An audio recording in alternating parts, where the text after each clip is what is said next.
Assalamualaikum. Kenaikan ikan tepat di kolam B batas 2 timbang 4.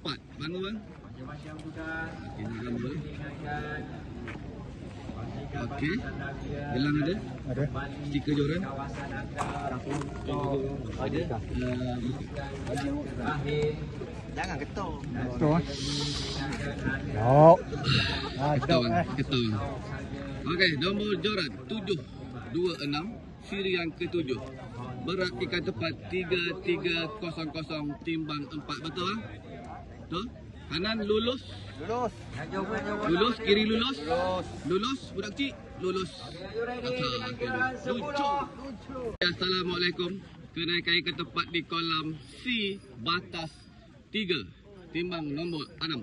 Mana? Bangun je bang. Mi bos.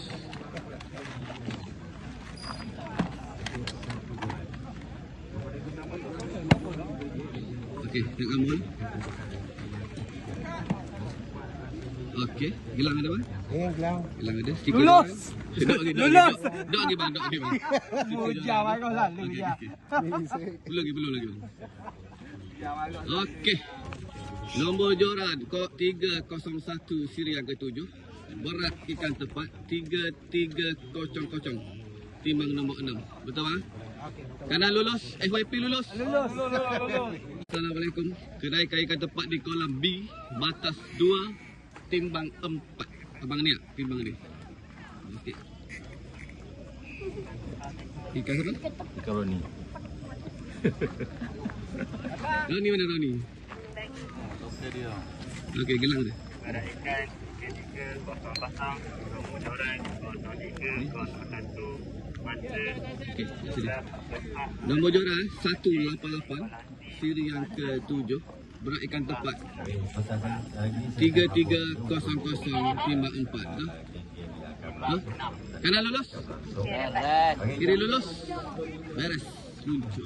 Okey, Assalamualaikum. Kenaikan ikan tepat di kolam D batas 5 timbang 8. Mana timbang ni? Ni. Bangun je ni.